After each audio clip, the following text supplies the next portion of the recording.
एक रियल बात यह है कि प्रिंसेस मुझे एक गरीब स्टूडेंट समझ बैठती है, जिसके पास खाने तक के पैसे नहीं हैं, जिस पर वह हर महीने रेगुलर मेरी कार्ड में पैसे ट्रांसफर करती रहती है। पूरे 4 साल तक वह मुझे सपोर्ट करती रहती है, लेकिन जैसे ही यूनिवर्सिटी से ग्रेजुएशन होता है, शेन चिंग्यू मुझसे ब्रेकअप की बात कहकर बिना कोई निशान छोड़े गायब हो जाती है, जिस पर मैं अभी ठीक से रिएक्ट भी नहीं कर पाता। तब तक उसका फोन नंबर रीच से बाहर हो जाता है, यहाँ तक कि उसके सारे सोशल मीडिया अकाउंट्स भी लॉक हो जाते हैं। इसके बाद 3 दिन बीतते हैं और फिर उसका लॉयर मुझसे मिलने आता है। वह मुझे गिफ्ट ट्रांसफर कॉन्ट्रैक्ट का एक पूरा सेट देता है, जिस पर साफ लिखा होता है कि शेन चिंग्यू अपनी मर्जी से रिवर व्यू विला और 18 मिलियन युआन की सेविंग मुझे गिफ्ट कर रही है। बदले में उसे कुछ भी नहीं चाहिए। वह इसे कॉलेज के 4 साल के रिश्ते के लिए थैंक यू गिफ्ट बताती है। यह सुनकर मुझे पता चलता है कि वह मुझे एक फटेहाल लड़का समझती रही है, लेकिन सच्चाई तो यह है कि मुझे पैसों की कभी कमी ही नहीं रही। दरअसल जब मैं शेन चिंग्यू के साथ था, तब मैंने उसे कई बार बताया था कि मेरी फैमिली कंडीशन भी काफी अच्छी है, लेकिन जिस पर वह पूरे कॉन्फिडेंस के साथ मेरी बात को नकार देती है। वह कहती है, तुम चाहे कितने भी अमीर हो, मुझसे ज्यादा अमीर नहीं हो सकते, जिस पर मैं भी उससे बहस नहीं करता। आखिर मैं उससे प्यार जो करता था, लेकिन सब कुछ ठीक चल रहा था, फिर वह अचानक मुझसे ब्रेकअप क्यों कर लेती है? कल तक तो वह मुझसे एक पल भी दूर नहीं रहना चाहती थी, और अब सिर्फ एक दिन में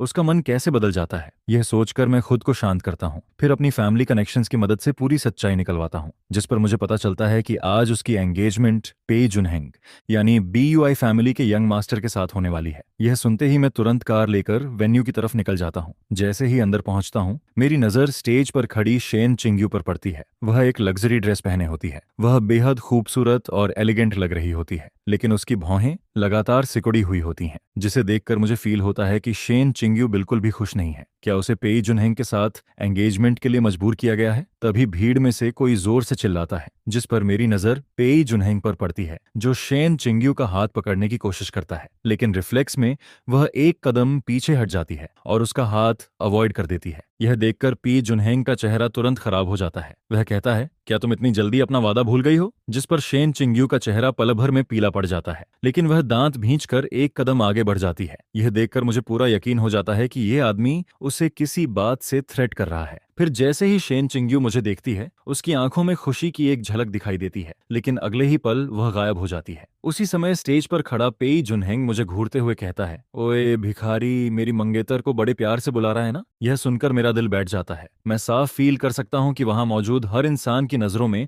मेरे लिए तिरस्कार भरा हुआ है, लेकिन सच्चाई ये है कि मैं कोई चिपकू आशिक नहीं हूँ। मैं और शेन चिंग्यू कॉलेज क्लब की एक एक्टिविटी में मिले थे। उस समय मैं बहुत भूखा था, जिस पर मैं अपने रूममेट का स्नैक चुपके से खा लेता हूँ, और फिर मजाक में मुझे उसे एक बार पापा कहना पड़ता है। असल में यह सिर्फ रूममेट्स के बीच की मस्ती थी, इसलिए मैंने इसे सीरियस नहीं लिया, लेकिन संयोग से शेन चिंग्यू यह सब देख लेती है। वह सोचती है कि मेरे साथ बली किया जा रहा है, जिस पर वह आगे बढ़कर मेरे लिए इंसाफ मांगती है। वह कहती है, किसी को भी दूसरे का सामान चुराकर खाने के लिए मजबूर नहीं करना चाहिए। उस दिन के बाद से मैं पूरी तरह शेन चिंग्यू पर फिदा हो जाता हूँ, जिस पर मैं रोज उसके पीछे घूमने लगता हूँ। ज्यादा समय नहीं बीतता और हम दोनों रिलेशनशिप में आ जाते हैं। यह बात पूरे कॉलेज में फैल जाती है। लोग कहना शुरू कर देते हैं कि शेन चिंग्यू एक बॉय टॉय को पाल रही है। यह सुनकर मैं डर जाता हूँ कि कहीं उसकी बदनामी न हो जाए, जिस पर मैं खुद उसे बताता हूँ कि मेरी फैमिली बहुत अमीर है, लेकिन शेन चिंग्यू इस बात की बिल्कुल परवाह नहीं करती। हम पूरे 4 साल साथ रहते हैं। हमारे रिश्ते में कोई बड़ी ड्रामा वाली लव स्टोरी नहीं होती, लेकिन फिर भी हमारा रिश्ता हमेशा मीठा और खुशहाल रहता है। इसीलिए इस बार उसका अचानक मुझे छोड़ देना मैं बिल्कुल स्वीकार नहीं कर पाता। मैं सिर्फ ये जानना चाहता हूँ कि आखिर उसकी कोई मजबूरी है या नहीं, जिस पर मैं उसकी तरफ देखकर पूछता हूँ, क्या तुमने मुझसे ब्रेकअप सिर्फ इस आदमी से शादी करने के लिए किया है? संगीत। इसके बाद मैं भौहें सिकोड़कर शेन चिंग्यू की तरफ देखता हूँ। यह सुनते ही वह तेजी से मेरी तरफ आती है और सीधे मेरे चेहरे पर एक थप्पड़ मार देती है।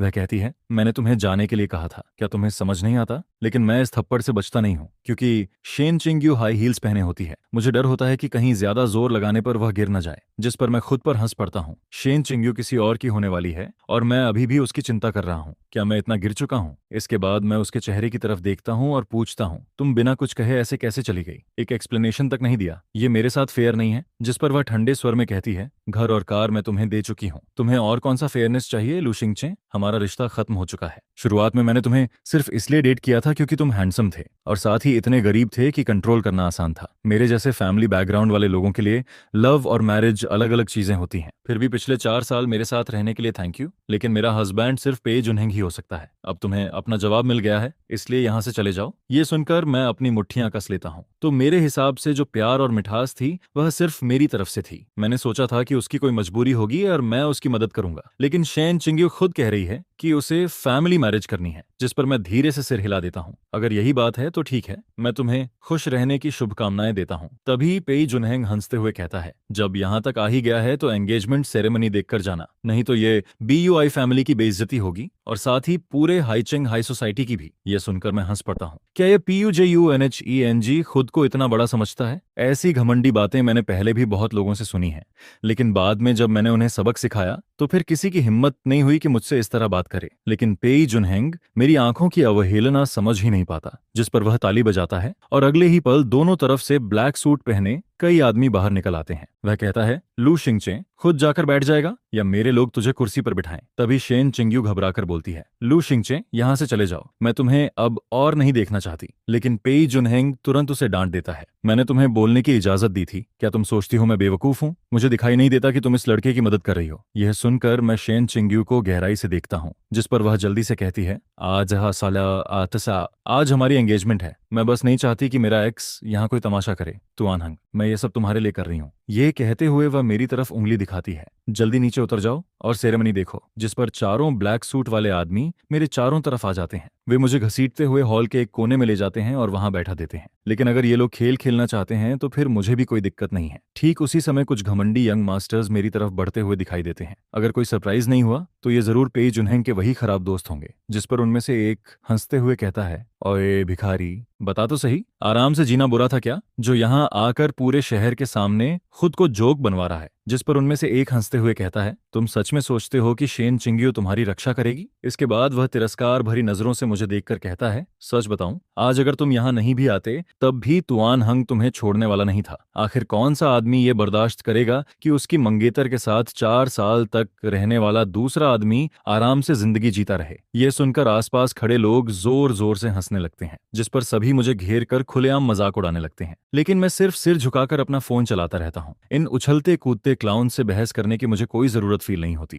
इसके बाद एंगेजमेंट सेरेमनी बहुत जल्दी खत्म हो जाती है। फिर मेहमानों के खाने पीने और नेटवर्किंग का समय शुरू होता है। इस खाली समय में मैं BUI फैमिली की बैकग्राउंड इंफॉर्मेशन चेक करता हूँ, जिस पर मुझे पता चलता है कि BUI फैमिली सच में हाईचेंग की सबसे अमीर फैमिली है, लेकिन उनके पास कोई गहरी फाउंडेशन या पुराना बैकग्राउंड नहीं है। सीधी भाषा में कहें तो वे न्यू रिच फैमिली हैं। उनकी तरक्की की असली वजह कैपिटल सिटी के बड़े कनेक्शंस होते हैं। उन्हीं रिश्तों की मदद से उन्होंने हाईचेंग में कई बड़े प्रोजेक्ट्स हासिल किए थे, जिसके कारण उनकी दौलत तेजी से बढ़ गई। लेकिन इसके बावजूद BUI फैमिली कभी भी हाईचेंग के पुराने नोबल फैमिलीज के सर्कल में पूरी तरह जगह नहीं बना पाती। इसीलिए वे शेन फैमिली जैसी फैमिली के साथ मैरिज अलायंस करते हैं ताकि दोनों को फायदा मिले। BUI फैमिली को हाई सोसाइटी में स्टेटस चाहिए होता है, जबकि शेन फैमिली को बी फैमिली का पैसा चाहिए होता है ताकि उनका बिजनेस फिर से खड़ा हो सके। तभी एक लड़की, जिसके चेहरे में शेन चिंग्यू की झलक दिखाई देती है, सीधे मेरे पास आकर बैठ जाती है। वह धीरे से कहती है, मैं शेन चिंघवू हूँ, शेन चिंघयू की सगी छोटी बहन। अब से एक शब्द भी मत बोलना, बस मेरे साथ चलो। जिस पर मैं पूछता हूँ, क्या तुम्हारी बहन ने तुम्हें मेरी मदद के लिए भेजा है? यह सुनकर वह झुंझलाकर कहती है, फालतू बातें मत करो, जल्दी मेरे साथ चलो, नहीं तो आज तुम यहाँ से बचकर नहीं निकल पाओगे। लेकिन उसकी बात खत्म होते ही कई ब्लैक सूट वाले आदमी हमें चारों तरफ से घेर लेते हैं, जिस पर शेन चिंगवू लंबी सांस छोड़ती है। फिर वह कहती है, लू शिंगचे, तुम्हें यहाँ नहीं आना चाहिए था। अगर तुम अचानक यहाँ नहीं आते तो शायद मेरी बहन को भी उस मोटे और बदसूरत पेई जुनहेंग से शादी नहीं करनी पड़ती। ये सुनकर मैं अंदर ही अंदर चौंक जाता हूँ, लेकिन मैं कुछ पूछ पाता उससे पहले ही बैंक्वेट हॉल में अचानक हलचल मच जाती है, जिस पर मैं आवाज की तरफ देखता हूँ और पाता हूँ कि 7-8 यंग मेन और विमेन अंदर आते दिखाई देते हैं। वे सभी काफी युवा होते हैं, लेकिन उनके अंदर से निकलने वाला ऑरा बेहद स्टेबल और पावरफुल होता है। खासकर सबसे आगे चल रहा युवक, वह मुश्किल से 20-25 साल का लगता है, लेकिन उसके शरीर से निकलने वाला प्रेशर बेहद खतरनाक होता है। उसे देखते ही पेई जुनहेंग तुरंत मुस्कुराते हुए आगे बढ़ता है। यंग मास्टर श्याओ, आखिरकार आप आ ही गए। अगर आप नहीं आते तो मेरी एंगेजमेंट पार्टी अधूरी रह जाती। लेकिन श्याओ मुझे उसकी तरफ देखने तक की जरूरत नहीं समझता। इसके बजाय वह सीधे पूछता है, इनमें शेन चिंग्यू कौन है? यह सुनकर शेन चिंगयू कुछ पल के लिए चौंक जाती है, फिर सिर हिला देती है, जिस पर श्याओ मुचे के चेहरे का भाव नरम पड़ जाता है। उसके चेहरे पर हल्की मुस्कान भी आ जाती है। वह कहता है, उसने खुद को बहुत अच्छे से छिपा कर रखा, नहीं तो हम बहुत पहले मिल चुके होते। यह सुनकर पेई जुनहेंग गलतफहमी में पड़ जाता है। उसे लगता है कि श्याओ मुचे उसकी ही तारीफ कर रहा है, जिस पर वह गर्व से वहां मौजूद लोगों से कहता है, लेडीज एंड जेंटलमैन, ये हैं श्याओ फैमिली के यंग मास्टर श्याओ मुचे। ये कैपिटल सिटी के असली क्राउन प्रिंस हैं और श्याओ फैमिली ही हमारी बीयूआई फैमिली की सबसे बड़ी सपोर्टर फैमिली है। यह कहते समय उसके चेहरे पर एक्साइटमेंट साफ दिखाई देती है। फिर अचानक उसकी नजर मुझ पर पड़ती है, जिस पर वह चिल्लाकर कहता है, ओए भिखारी, श्याओ क्राउन प्रिंस आ चुके हैं और तू अभी भी बैठा हुआ है। उसकी बात सुनते ही सभी लोगों की नजरें एक बार फिर मेरी तरफ मुड़ जाती हैं। उनके चेहरों पर बुरी मुस्कान दिखाई देती है। उनकी नजरों में कैपिटल सिटी का क्राउन प्रिंस यहाँ मौजूद है और मैं खड़ा होकर वेलकम तक नहीं कर रहा, यानी मैं श्याओ यंग मास्टर की बेइज्जती कर रहा हूँ और उनके हिसाब से अब मेरा बचना नामुमकिन है। लेकिन मैं आराम से अपनी सीट पर बैठा रहता हूँ। फिर मुस्कुराकर श्याओ मुचे से पूछता हूँ, क्या मुझे खड़ा होना चाहिए? यह सुनकर श्याओ मुचे पहले कुछ पल के लिए रुक जाता है, लेकिन जैसे ही वह मेरा चेहरा साफ देखता है, उसका चेहरा तुरंत पीला पड़ जाता है। दूसरी तरफ पेई जुनहेंग को उसकी हालत में आया बदलाव बिल्कुल दिखाई नहीं देता। वह हंसते हुए कहता है, यंग मास्टर श्याओ, ये मेरी मंगेतर का एक्स बॉयफ्रेंड है। असल में ये सिर्फ एक बॉय टॉय है। मैंने इसे यहाँ सिर्फ एंटरटेनमेंट के लिए रोका है। मेरे पास एक डॉग फार्म भी है। मैं सोच रहा हूँ कि बाद में इसे वहां फेंक दूं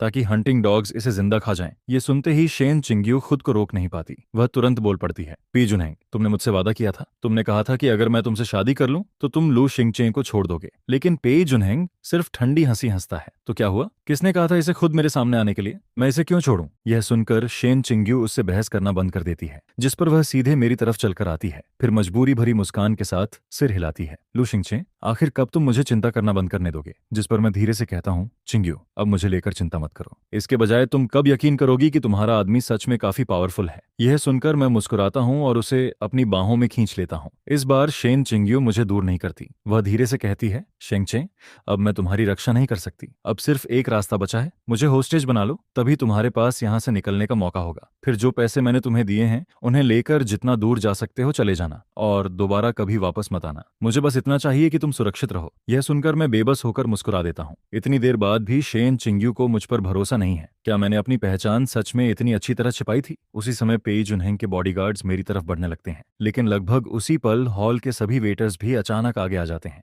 जिस पर दोनों पक्ष आमने सामने भिड़ जाते हैं। कुछ ही मिनटों में पेई जुनहेंग के सारे बॉडीगार्ड्स काबू में कर लिए जाते हैं। यह नजारा देखकर पूरे हॉल में हड़कंप मच जाता है। सभी मेहमान शॉक में रह जाते हैं। इसके बाद मैं आराम से सोफा पर टिककर बैठ जाता हूँ और पैर पर पैर चढ़ा लेता हूँ, जिस पर मेरे पूरे शरीर से एक ऐसा ऑरा निकलता है जिसके सामने कोई भी आसानी से खड़ा होने की हिम्मत नहीं कर सकता। पेई जुनहेंग काफी देर तक स्तब्ध खड़ा रहता है। फिर आखिरकार चिल्लाकर कहता है, ओए भिखारी, क्या तुम मरना चाहते हो? यह मेरी टेरिटरी है। लेकिन अगले ही पल उसके दिमाग में कुछ आता है, जिस पर वह जोर से हंस पड़ता है। मैं समझ गया, तुमने शेन चिंग्यू के दिए पैसों से इन लोगों को हायर किया है ताकि वे यहाँ आकर तमाशा करें। उसे बिल्कुल अंदाजा नहीं होता कि हॉल में घुसने से 1 घंटा पहले ही मेरे लोगों ने यहाँ के सभी वेटर्स को रिप्लेस कर दिया था। इसके बाद वह श्याओ मुचे की तरफ मुड़कर कहता है, यंग मास्टर श्याओ, अपने बॉडीगार्ड्स मुझे थोड़ी देर के लिए दे दीजिए। मैं इस बॉय टॉय को सबक सिखाना चाहता हूँ। लेकिन श्याओ मुचन उसकी बात को पूरी तरह इग्नोर कर देता है। इसके बजाय वह मेरी तरफ मुड़ता है और फिर बेहद सम्मान के साथ झुककर मुझे ग्रीटिंग देता है। यह देखकर मैं सिर्फ हल्की मुस्कान देता हूँ, लेकिन कोई जवाब नहीं देता, जिस पर पूरा हॉल स्तब्ध रह जाता है। हर किसी का मुंह खुला का खुला रह जाता है। पेई जुनहेंग तो और भी ज्यादा घबरा जाता है। वह दौड़कर श्याओ मुचे के पास पहुंचता है। यंग मास्टर श्याओ, आप आखिर कर क्या रहे हैं? लेकिन उसके शब्द पूरे भी नहीं होते, जिस पर श्याओ मुचे सीधे उसके चेहरे पर जोरदार थप्पड़ मार देता है। चटाक, पूरा हॉल एकदम शांत हो जाता है। फिर श्याओ मुचे गुस्से से गरजता है, पी जुनहेंग, तुम्हारी हिम्मत कैसे हुई ब्रदर चेन की औरत छीनने की? लगता है तुम्हारे अंदर काफी हिम्मत आ गई है। मैं आज खास तौर पर यहाँ तुम्हारा हिसाब करने आया हूँ। ये सुनकर पेई जुनहेंग पूरी तरह घबरा जाता है। फिर कांपती आवाज में कहता है, यंग मास्टर श्याओ, क्या आपसे कहीं कोई गलती हो गई है? वह तो सिर्फ एक बॉय टॉय है। जिस पर श्याओ मुचन गुस्से में दहाड़ता है, बॉय टॉय तेरे बाप को बोल, कैपिटल सिटी की लू फैमिली का नाम कभी नहीं सुना क्या? यह सुनते ही पेई जुनहेंग के चेहरे पर सवाल ही सवाल दिखाई देने लगते हैं। फिर श्याओ मुचन ठंडी आवाज में कहता है, ये लू फैमिली के इकलौते हेयर हैं। तुझ जैसे आदमी को किसने हिम्मत दी कि तू इनके खिलाफ जाने की सोच सके? उसकी आवाज ज्यादा ऊंची नहीं होती, लेकिन पूरा बैंक्वेट हॉल ऐसे कांप उठता है जैसे कोई ठंडर फट पड़ा हो। यह सुनकर पेई जुनहेंग का चेहरा पल भर में सफेद पड़ जाता है, जिस पर आसपास खड़े लोग धीरे धीरे फुसफुसाना शुरू कर देते हैं। ये लू फैमिली आखिर है कौन? बहुत पावरफुल है क्या? मुझे तो कभी नाम भी नहीं सुनाई दिया। तभी भीड़ में से कोई जानकार व्यक्ति बोल उठता है, कैपिटल सिटी की लू फैमिली को नहीं जानते? वह दुनिया की सबसे बड़ी हिडन कैपिटल फैमिलीज में से एक है। ग्लोबल टेक्नोलॉजी इंडस्ट्रीज की आधे से ज्यादा कोर टेक्नोलॉजीज उन्हीं के कंट्रोल में है। उनके पास सिर्फ पैसा ही नहीं, इन्फ्लुएंस भी है। दुनिया की कई इंडस्ट्रीज के रूल्स तक उनकी राय देखकर तय होते हैं। यह सुनकर पूरा हॉल शॉक में डूब जाता है, जिस पर कोई अविश्वास से कहता है, अगर ऐसा है तो शेन चिंग्यू पागल थी क्या? इतना पावरफुल बॉयफ्रेंड होने के बावजूद वह पेई जुनहेंग की धमकियों से क्यों डर रही थी? चारों तरफ चर्चाएं लगातार गूंजने लगती हैं। वहीं शेन चिंग्यू का एक्सप्रेशन भी बेहद कॉम्प्लेक्स हो जाता है। वह काफी देर तक अविश्वास भरी नजरों से मुझे देखती रहती है, जिस पर मैं बेबस होकर उसकी तरफ देखता हूँ। चिंग्यू, मैंने तुम्हें कितनी बार बताया था कि मेरा परिवार बहुत अमीर है, लेकिन तुमने कभी मेरी बात पर यकीन ही नहीं किया। मुझे लगा इससे कोई फर्क नहीं पड़ता, इसलिए मैंने भी ज्यादा एक्सप्लेन नहीं किया। वैसे भी शादी के बाद तुम्हें सब पता चल ही जाता, लेकिन किसे पता था कि तुम मुझे बचाने के लिए इतनी दूर चली जाओगी और उस सुअर जैसे आदमी के हाथों लगभग खुद को सौंप दोगी। यह सुनकर शेन चिंग्यू की आंखों से आंसू निकल आते हैं, लेकिन साथ ही उसके होंठों पर मुस्कान भी दिखाई देती है। फिर वह धीरे से पूछती है, चिंगचन, एक बात बताओ, मैं दिखने में भी बुरी नहीं हूँ, फैमिली बैकग्राउंड भी ठीक ठाक है, फिर पूरे यूनिवर्सिटी के 4 सालों में किसी ने मुझे अप्रोच क्यों नहीं किया? यह सुनकर मैं मुस्कुरा देता हूँ, तो आखिर तुमने पूछ ही लिया। जिस पर वह तुरंत बोल पड़ती है, क्या ये सब तुम्हारी प्लानिंग थी? लेकिन अभी शाओ मुझे तो कह रहा था कि तुमने मुझे सबसे छिपाकर रखा था। मैं सिर हिलाकर जवाब देता हूँ, उन्होंने तुम्हारे बारे में हमेशा से जाना था, लेकिन मेरी परमिशन के बिना कोई भी तुम्हारे करीब आने की हिम्मत नहीं करता। और जो लोग तुम्हें परस्यू करना चाहते थे, उन्हें मेरे लोगों ने पहले ही पीछे हटा दिया था। यहाँ तक कि जिस विला में हम रहते थे वह भले तुम्हारे नाम पर था, लेकिन उसके सारे स्टाफ असल में मेरे बॉडीगार्ड्स थे, जो डिस्गाइज में वहां मौजूद थे। और तुम्हारी बेस्ट फ्रेंड भी बचपन से मेरे साथ बड़ी हुई है। यह सुनकर शेन चिंग्यू पूरी तरह स्तब्ध रह जाती है, जिस पर मैं आगे कहता हूँ, मैंने तुमसे सच नहीं बताया क्योंकि मुझे लगा तुम यकीन नहीं करोगी, और अगर कर भी लोगी तो शायद प्रेशर फील करोगी। लेकिन अगर मुझे पहले से पता होता कि बात यहाँ तक पहुंच जाएगी तो मैं तुम्हें बहुत पहले सब बता देता। कम से कम तब तुम्हें पेई जुनहेंग की धमकियां नहीं सहनी पड़ती। और सच कहूं तो मैंने शेन फैमिली को कभी ज्यादा इंपॉर्टेंस दी ही नहीं, इसलिए मैंने उनके मामलों की गहराई से जांच भी नहीं करवाई, वरना पेई जुनहेंग जैसे आदमी को मौका ही नहीं मिलता। तुम्हारी फैमिली तो सिर्फ दोबारा उठना चाहती थी, लेकिन लू फैमिली के लिए ऐसी बातें सिर्फ एक सेंटेंस में सॉल्व हो जाती हैं। यह कहकर मैं पेई जुनहेंग की तरफ देखता हूँ। मेरी आवाज में ऐसा प्रेशर होता है कि कोई भी उसे इग्नोर नहीं कर सकता। यंग मास्टर पेई, लगता है तुम काफी घमंडी हो। यह सुनते ही पेई जुनहेंग के पैरों से ताकत निकल जाती है, जिस पर वह धड़ाम से जमीन पर घुटनों के बल गिर जाता है, फिर रोते हुए लगातार सिर पटकने लगता है। यंग मास्टर लू, मुझे माफ कर दीजिए, मुझे आपकी असली पहचान नहीं पता थी। अगर पता होता तो 100 जान भी होती, फिर भी मैं आपको नाराज करने की हिम्मत नहीं करता। प्लीज मुझे छोड़ दीजिए। लेकिन मैं उसकी तरफ देखता तक नहीं, इसके बजाय मैं शेन चिंग्यू की तरफ मुड़ जाता हूँ। चिंग्यू, उसने तुम्हारे साथ कुछ किया तो नहीं? यह सुनकर वह तुरंत सिर हिलाती है। चिंगचन, सुबह तुम्हें सुलाने के बाद मैं सीधे एंगेजमेंट सेरेमनी में आ गई थी। पेई जुनहेंग तो मुझे छू तक नहीं पाया। यह सुनकर मैं संतुष्टि से सिर हिला देता हूँ। अच्छा है, तो फिलहाल मामला यहीं खत्म होता है। इसके बाद मैं अपने बॉडीगार्ड्स को इशारा करता हूँ, जिस पर वे तुरंत पेई जुनहेंग को घसीटते हुए बाहर ले जाते हैं। उसकी रोने और दया की भीख मांगने की आवाजें धीरे धीरे दूर होती जाती हैं और आखिरकार हॉल के बाहर गायब हो जाती हैं। यंग मास्टर लू, मैं गलत था, प्लीज मुझे माफ कर दीजिए। इसके बाद मैं शेन चिंग्यू के साथ शेन फैमिली मैंशन पहुंच जाता हूँ। असल में उसके माता पिता से मैं पहले ही बैंक्वेट हॉल में मिल चुका था। उस समय उन्होंने मुझसे ज्यादा बात नहीं की थी, लेकिन उनकी आंखों में मेरे लिए तिरस्कार और अवमानना साफ दिखाई देती थी। हालांकि अब मेरी असली पहचान जानने के बाद उनकी हालत पूरी तरह बदल चुकी थी। मैं साफ देख सकता था कि वे अंदर से बेहद एक्साइटेड थे, लेकिन फिर भी खुद को शांत दिखाने की कोशिश कर रहे थे। शायद उन्हें डर था कि कहीं मैं उन्हें नीचे न समझ लूं, लेकिन सच कहूं तो मुझे इन बातों की कोई परवाह नहीं थी। आखिर शेन फैमिली का लेवल मेरे लिए इतना छोटा था कि मैं उनके मन की बातें जानने की कोशिश भी नहीं करता। जिस पर मैं लिविंग रूम के सोफा पर बैठते हुए शांत स्वर में कहता हूँ, मुझे पता है कि शेन फैमिली दोबारा उठना चाहती है, यह कोई प्रॉब्लम नहीं है। मुझे सिर्फ 15 दिन दीजिए, मैं लू फैमिली के रिसोर्सेज शेन फैमिली की तरफ रीडायरेक्ट कर दूंगा और शेन फैमिली को हाईचिंग में मजबूती से खड़ा कर दूंगा। लेकिन मेरी बात पूरी होने से पहले ही शेन बॉयुआन बीच में बोल पड़ता है, असल में हमारी सोच कुछ और है, हम कैपिटल सिटी में डेवलपमेंट करना चाहते हैं। यह सुनकर मैं हाथ उठाकर उसे रोक देता हूँ। अंकल शेन, मैं आपकी एम्बिशन समझता हूँ, लेकिन बहुत बड़ा कदम एक साथ उठाना खतरनाक होता है। धीरे धीरे आगे बढ़ना बेहतर रहता है। हर चीज स्टेप बाय स्टेप करनी चाहिए। कैपिटल सिटी का पानी बहुत गहरा है। शेन फैमिली की मौजूदा ताकत वहां जाने के लिए काफी नहीं है। आप लोग वहां सिर्फ दूसरों का शिकार बनेंगे। मेरी बात खत्म होते ही लिन फेंगजी भौहें सिकोड़ लेती है। फिर वह असंतोष से कहती है, अगर चिंग्यू की शादी पेई जुनहेंग से हो जाती तो हम श्याओ फैमिली के कनेक्शन से सीधे कैपिटल सिटी पहुंच सकते थे। तो क्या हुआ कि लू फैमिली श्याओ फैमिली से भी ज्यादा पावरफुल है? क्या तुम लोग हमें कैपिटल सिटी नहीं पहुंचा सकते? यह सुनकर माहौल थोड़ा भारी हो जाता है, जिस पर शेन चिंग्यू जल्दी से बोल पड़ती है, मॉम डैड, इस मामले में शिंगचे की बात सुनिए। कृपया और मत कहिए। लेकिन उसकी माँ तुरंत नाराज हो जाती है। चिंग्यू, अभी तुम्हारी शादी भी नहीं हुई और तुमने अभी से बाहरी आदमी का पक्ष लेना शुरू कर दिया। फिर वह मेरी तरफ देखकर कहती है, यंग मास्टर लू, मैं आज साफ शब्दों में कह रही हूँ, अगर आप शेन फैमिली को तुरंत कैपिटल सिटी में जगह नहीं दिला सकते तो आपके और चिंग्यू के मैरिज प्रपोजल की बात यहीं खत्म समझिए। यह सुनकर मैं अंदर ही अंदर सब समझ जाता हूँ। अब मुझे एहसास होता है कि शेन फैमिली आखिर इतनी तेजी से क्यों गिरती चली गई, क्योंकि इस फैमिली के हेड लोग हमेशा शॉर्टकट ढूंढते रहते हैं। वे रियलिटी देखने के बजाय सिर्फ छलांग लगाने के सपने देखते हैं। मैं जवाब देने ही वाला होता हूँ कि तभी शेन चिंग्यू मेरा हाथ कसकर पकड़ लेती है। फिर वह बेहद दृढ़ आवाज में कहती है, मॉम, डैड, शेन फैमिली अभी कैपिटल सिटी के सर्कल में घुलने मिलने लायक नहीं है। भले ही शिंगचें के कनेक्शन से हम वहां पहुंच जाएं, फिर भी लोग हमें नीची नजर से ही देखेंगे और हम लू फैमिली की कमजोरी बन जाएंगे।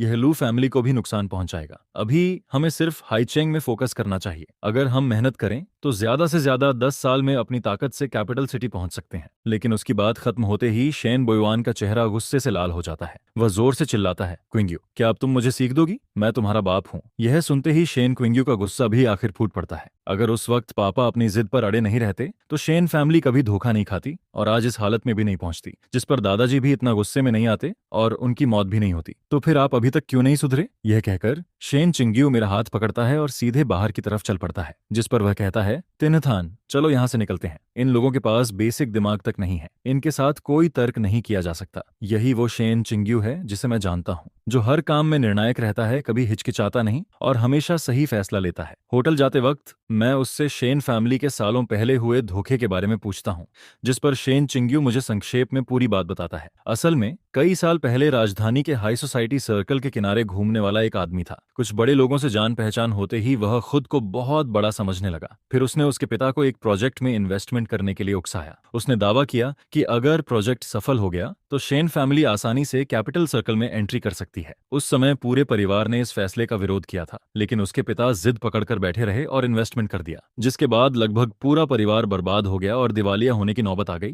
इसके बाद जैसे उनके पिता किसी जुनून में फंस गए हों, वह हर समय कैपिटल सर्कल में घुसने के बारे में सोचते रहते हैं। उन्हें लगता है कि सिर्फ वहीं पहुंचकर ही वह अपने पुराने अपमान को मिटा सकते हैं। मैं उनकी सोच समझता हूं, क्योंकि कई लोकल फैमिलीज की नजर में कैपिटल सर्कल में एंट्री करना सचमुच एक ऑब्जेक्शन जैसा होता है। लेकिन हकीकत यह है कि जो फैमिलीज लोकल लेवल से उठकर कैपिटल में जाकर टिक पाती हैं, उनकी संख्या लगभग ना के बराबर होती है, क्योंकि हर सर्कल की असली प्रकृति बाहरी लोगों को दूर रखना ही होती है, खासकर कैपिटल का हाई सोसाइटी सर्कल, जिस पर वहां मौजूद लोग सबसे कीमती रिसोर्सेज पर कब्जा जमाए रखते हैं और जाहिर सी बात है कि वे किसी आउटसाइडर को उसमें हिस्सा नहीं देना चाहते। लेकिन इसके बावजूद लगभग हर साल कैपिटल के कुछ लोग इसी लालच को चारा बनाकर लोकल फैमिलीज को अपने जाल में फंसाते रहते हैं, जैसे श्याओ मुचे ने पेई फैमिली को फंसाया था। आज भले ही पेई जुनहेंग हाईचेंग का सबसे अमीर आदमी कहलाता है, लेकिन यह तमगा सिर्फ दिखावे का है, क्योंकि पेई फैमिली जो भी पैसा कमाती है उसका बड़ा हिस्सा श्याओ मुचे को चढ़ावा देने में चला जाता है। वैसे सच कहूं तो मैंने भी पहले ऐसे काम किए हैं, लेकिन जिन लोगों को मैंने निशाना बनाया वे सभी बुरे इरादों वाले फैमिलीज थे, जिस पर आखिर में मैंने उन सभी को उनकी करनी की कीमत जरूर चुकवाई। होटल पहुंचने के बाद शेन चिंग्यू मेरे सीने से लग जाता है और धीमी आवाज में कहता है, तिन्हथान, तुम्हारे अंदर जो बदलाव आया है उसे देखकर मुझे लगता है कि शायद मैं तुम्हें कभी सच में जान ही नहीं पाई।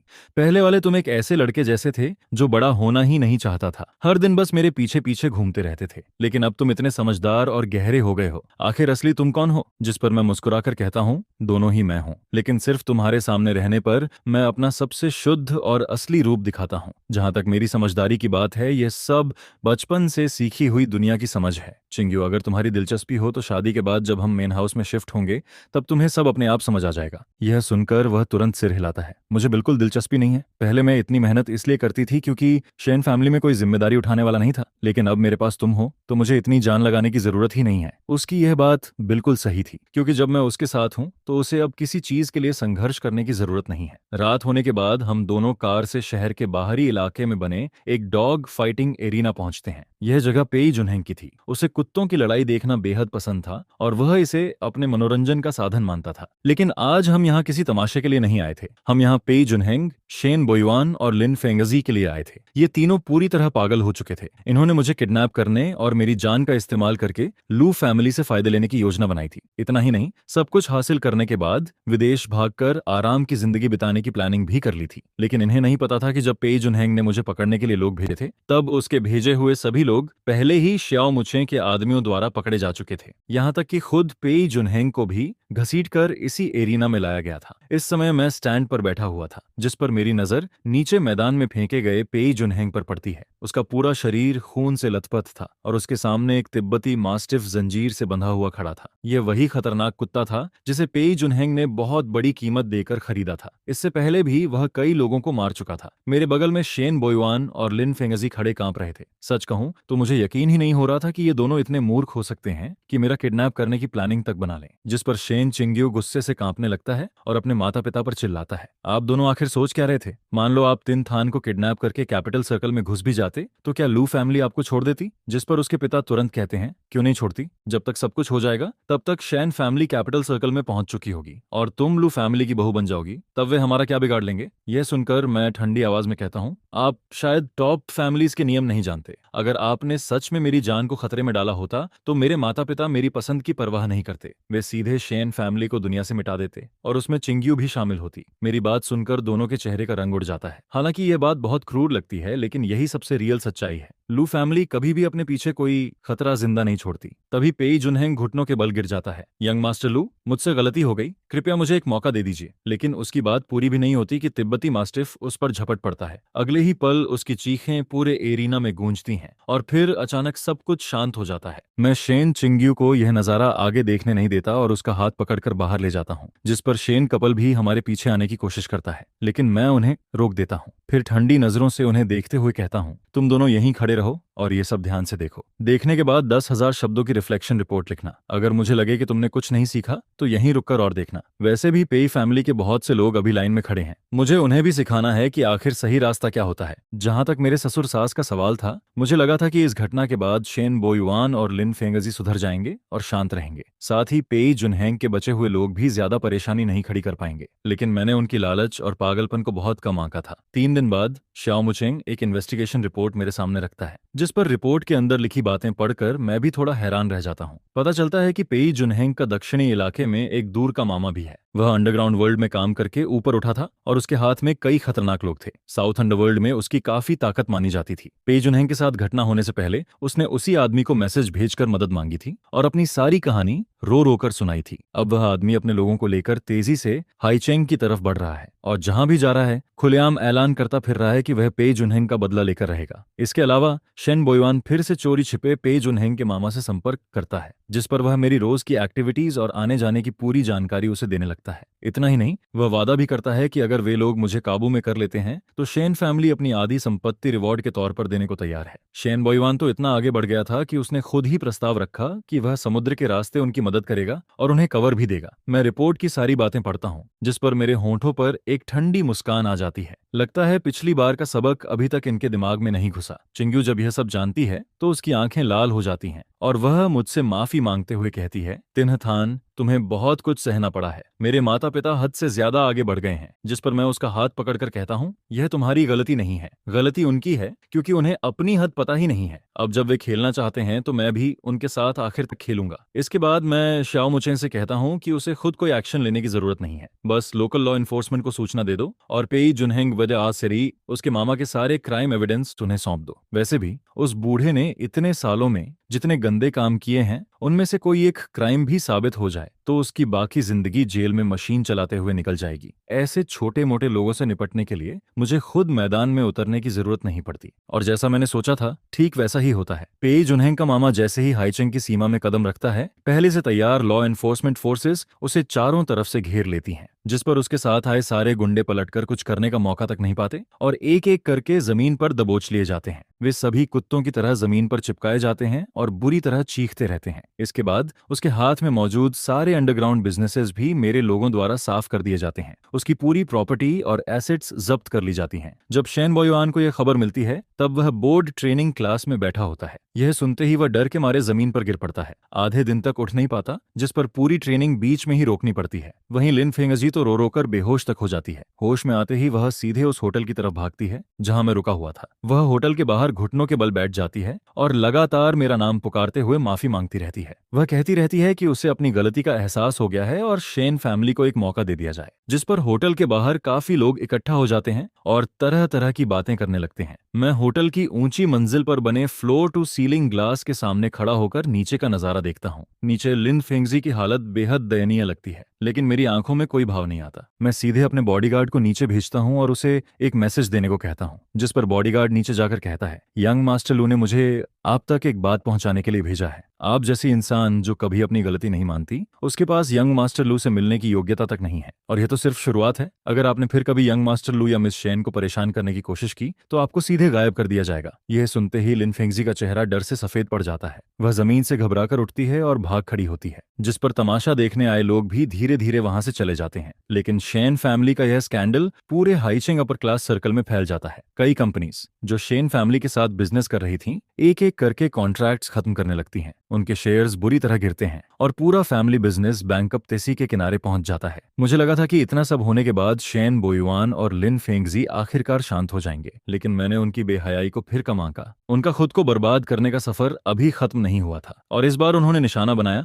मेरी और चिंग्यू की एंगेजमेंट को। मैं और चिंग्यू काफी पहले तय कर चुके थे कि ग्रेजुएशन के बाद एंगेजमेंट करेंगे और साल के आखिर में वेडिंग होगी। मैंने पहले ही लोगों को एंगेजमेंट बैंक्वेट की तैयारी शुरू करने का आदेश दे दिया था, लेकिन शेन बोयुआन और लिन फेंगजी फिर से चोरी छिपे हरकतें शुरू कर देते हैं। वे हर जगह मेरे खिलाफ रूमर्स फैलाने लगते हैं। वे कहते फिरते हैं कि मेरी प्राइवेट लाइफ बहुत गंदी है, मैं फैमिली पावर का इस्तेमाल करके कमजोर लोगों को दबाता हूं और मैं चिंग्यू से सच्चा प्यार नहीं करता, बल्कि सिर्फ शेन फैमिली के रिसोर्सेज का फायदा उठाना चाहता हूं। ये रूमर्स तेजी से फैलते हैं। हालांकि हाईचिंग अपर क्लास के ज्यादातर लोग जानते थे कि यह सब लिन फेंगजी की साजिश है, फिर भी इससे मेरी रेपुटेशन पर थोड़ा असर पड़ता है। लेकिन इससे भी ज्यादा घटिया हरकत शेन बोयुआन करता है। वह चुपके से उस होटल से संपर्क और करता है जहां हमारी एंगेजमेंट होने वाली थी। वह झूठ बोलता है कि हमारी तरफ से बैंकेट कैंसिल कर दिया गया है। इतना ही नहीं, वह होटल की सर्विसेज के बारे में भी गलत बातें फैलाता है, जिस पर होटल एकतरफा कॉन्ट्रैक्ट टर्मिनेट कर देता है। जब मुझे इस बात का पता चलता है तब एंगेजमेंट सिर्फ एक हफ्ता बचा था। मैं इतना गुस्सा होता हूँ कि हंस पड़ता हूँ। इसके बाद मैं तुरंत हाईचेंग के एक टॉप होटल ओनर को कॉल करता हूँ। वह पूरी बात सुनते ही बिना एक सेकंड सोचे मदद के लिए तैयार हो जाता है। वेन्यू की समस्या सुलझने के बाद मैं श्याओ मुचे को आदेश देता हूँ कि शेन बोयुआन और लिन फेंगजी द्वारा फैलाए गए रूमर्स और एंगेजमेंट साबोटेज के सारे एविडेंस इकट्ठा करे। फिर वह सारी फाइल्स चिंग्यू को भेज दी जाती हैं। चिंग्यू सब कुछ देखने के बाद पूरी तरह टूट जाती है। उसका दिल अपने माता पिता से बिल्कुल ठंडा पड़ जाता है, जिस पर वह खुद मुझसे कहती है, तिन्हथान, मैं शेन फैमिली से सारे रिश्ते खत्म करना चाहती हूँ। मैं उसकी तरफ देखता हूँ और धीरे से कहता हूँ, चिंग्यू, इतनी जल्दी फैसला लेने की जरूरत नहीं है। जिस पर वह सिर हिलाकर कहती है, ठीक है, पहले सामने वाली समस्या खत्म कर लेते हैं, फिर आगे सोचेंगे। मैं जानता था कि उसके दिल में अभी भी अपने माता पिता के लिए कुछ भावनाएं बची हुई हैं।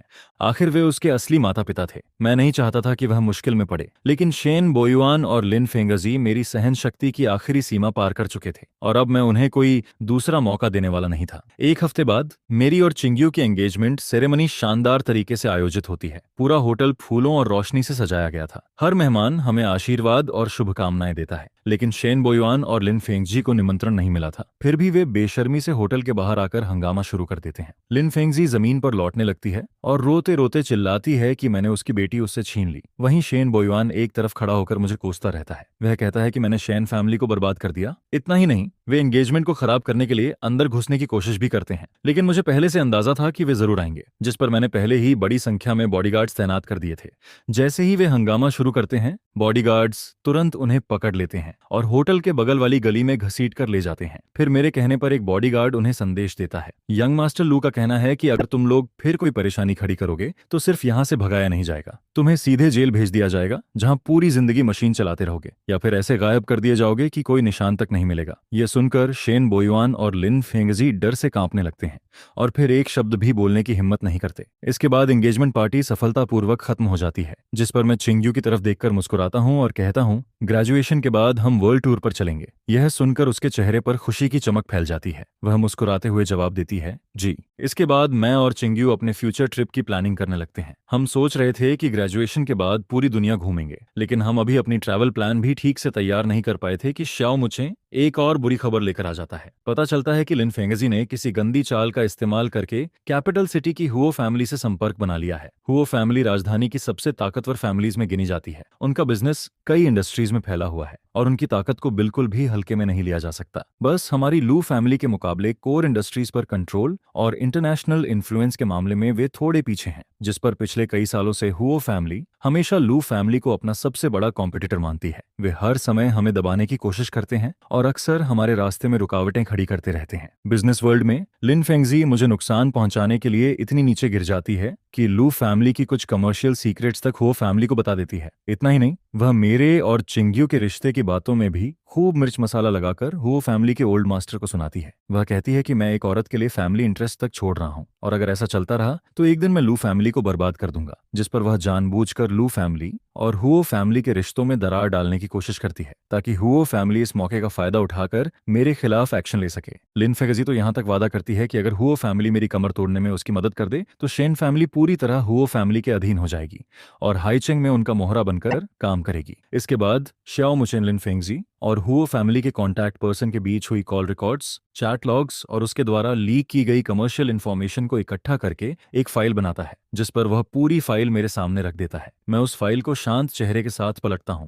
लेकिन जो लोग मुझे अच्छी तरह जानते हैं वे समझ जाते हैं कि यह वही वक्त होता है जब मैं सबसे ज्यादा गुस्से में होता हूं। शेन बोयुआन और लिन फेंगजी, सच में जब तक इंसान अपनी बर्बादी अपनी आंखों से नहीं देख लेता तब तक उसे अक्ल नहीं आती। वे दोनों हुओ फैमिली के साथ मिलकर मेरे खिलाफ साजिश करने की हिम्मत तक कर लेते हैं। क्या उन्हें सच में लगता है कि हुओ फैमिली उनकी मदद करेगी? कितनी हास्यास्पद सोच है। हुओ फैमिली भले ही लू फैमिली की कॉम्पिटिटर हो, लेकिन उनके भी अपने नियम और सीमाएं हैं। वे कभी भी शेन फैमिली जैसी छोटी फैमिली के लिए लू फैमिली से खुली दुश्मनी नहीं मोल लेंगी। इसके अलावा लिन फेंगजी ने जो तथाकथित कमर्शियल सीक्रेट्स लीक की थीं, वे सभी वही इंफॉर्मेशन थीं जिन्हें मैंने जानबूझकर बाहर जाने दिया था। जहां तक असली कोर सीक्रेट्स की बात है, उन्हें छूने की भी उसकी हैसियत नहीं थी, जिस पर मैं तुरंत अपना फोन उठाता हूं और सीधे हुओ जंशान को कॉल करता हूं। फोन 3 बार रिंग होता है और फिर दूसरी तरफ से हंसती हुई आवाज आती है, अरे लिटिल लू, आज इस बूढ़े को कैसे याद कर लिया? जिस पर मैं सीधे मुद्दे पर आता हूं, ग्रैंडपा हुआओ, मुझे लगता है आपको लिन फेंगजी वाली बात का पता चल गया होगा। दूसरी तरफ कुछ सेकंड की चुप्पी छा जाती है। फिर हुआओ जंशान लंबी सांस लेकर कहता है, लिटिल लू, मुझे सब पता है। वह औरत सच में अपनी औकात भूल चुकी है। तुम निश्चिंत रहो, हुआओ फैमिली इतनी नीचे नहीं गिरेगी कि किसी डूबते हुए आदमी का फायदा उठाए, और हम किसी आउटसाइडर के हाथ की कठपुतली भी नहीं बनेंगे। मुझे बस उन्हीं शब्दों का इंतजार था। जिस पर मैं मुस्कुराकर कहता हूं, तो फिर आपका धन्यवाद ग्रैंडपा हुओ। लेकिन